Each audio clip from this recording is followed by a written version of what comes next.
to Sound United this weekend, Oh yeah. and this kind of relates to what we're talking about um, with the Bowers and Wilkins because they have this demo room where they have pretty much all the most expensive stuff that they make. Like Sound United, Massimo, I don't know, whatever. Right. I still say Sound United. Massimo, isn't that like the Target clothing brand? Isn't it? I'm serious. Yeah, it is. But I Okay. think it's spelled different. Oh, okay. So But it's not. says Okay. it still says hold on, let me see if I can show you some pictures. It still says on the building. So here, share screen, window, here. On the window, it still says, or on the building, it still says Sound United. So, Yeah. and then there's Phil Jones. What else? And then this is their demo room where they have all kinds of just, all the best of the best stuff that they make. Is that And 3D? No, it was in between two Yeah. frames.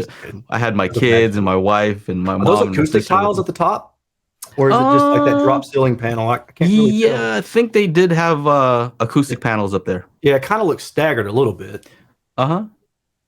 Yeah, they have a lot. There was a lot of treatment in that room. Are you doing a video for that, or were you up there for something else? You up there for Magic Beans? Yeah, pretty much. I popped in for 45 minutes. So shout out to Phil Jones for staying a little bit later, and to Cam over there, who was keeping the family busy while I was talking to Phil. And so thank you for the hospitality. He took them to their crazy game room. They have this driving simulator and all kinds of games and just stuff to keep you entertained. Anyway, let me see if I can show you the speakers that they had in here. I think that these were it. They were behind something, so I couldn't really tell. Angela says yes. Thank you, Phil and Cam, for the hospitality. Yep, kids had a blast. Let's see here. Share screen.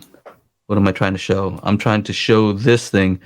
I think that there were these because what Phil told me was it's pretty much the 802, the 802D Diamond Series. Yeah. And it's just in a different enclosure. So hold on one second here. So I think that those were the ones that they had, and they're expensive. You can imagine. Yeah. Anything from Bowers and Wilkins. So they had these all around. Pretty much I think every speaker except for the height speakers were these speakers. So all the best stuff. Let's see here. What else? But yeah, even their projector.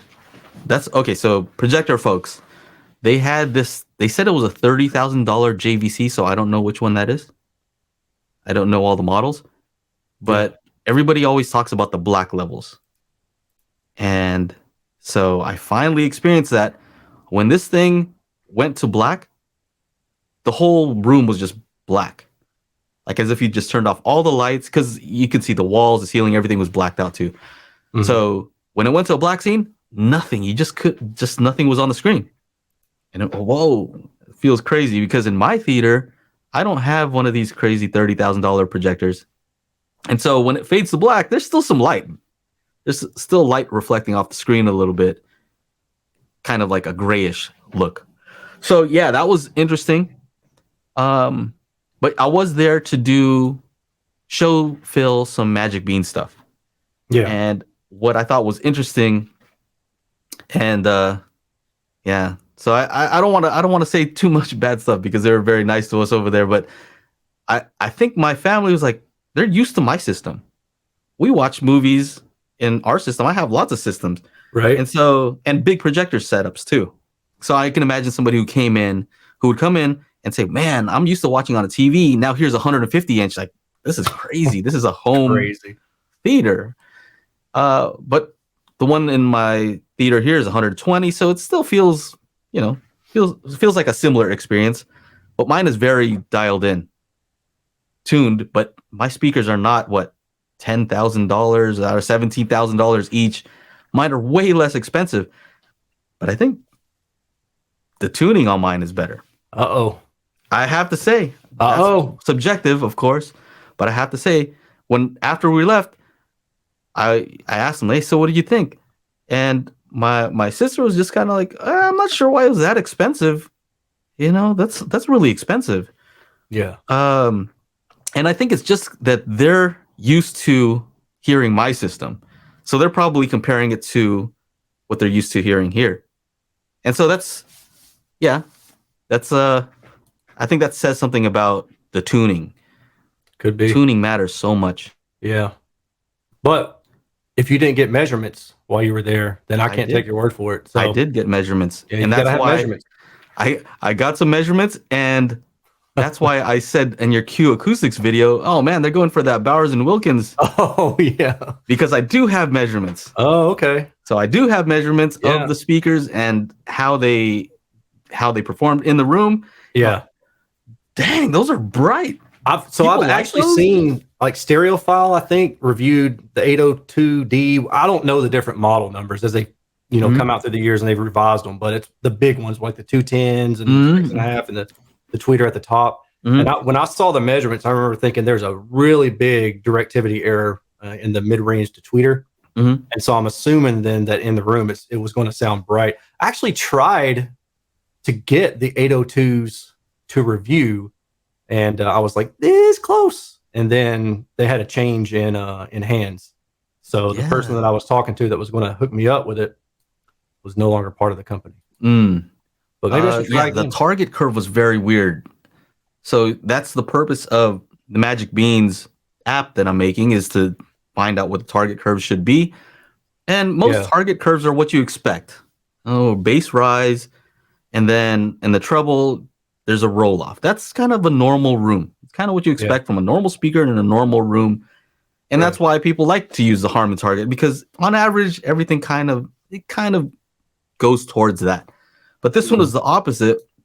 Let's see. I don't know if I can find it, but basically, I don't know what would cause this. Maybe you can tell me. But what would cause something needing to have more treble? Would that be needing to have more? I mean, to sound normal. Needing to have more treble to sound normal. What do you know if it's the speaker or if it's the room and the speaker? I didn't take that many measurements. I was there. The two things I was thinking was, one, it could just be the speaker itself. Could just be like lower treble. It wasn't low treble from what I heard, but maybe. Or if there is too much absorption, then maybe it's absorbing a lot of the higher frequency that normally would help it to sound balanced in the room. Yeah. So, maybe that was it. And also it was behind a little bit of a screen, so maybe that affected things. Anyway. Yeah, it could be. It's hard to say for sure. For sure. If Phil's watching, Phil, I want you to try that target curve I sent you. If Phil's watching, Phil, I know you don't know me, but if you want to send me out a pair of the 802, whatever they are now, for me to review, that'd be cool. Now, if you'd like to join us in the after show, make sure to become a patron. It would be patreon.com/daily HiFi, and you get to video chat, kind of like this with us after the show. It's pretty awesome. You should check it out.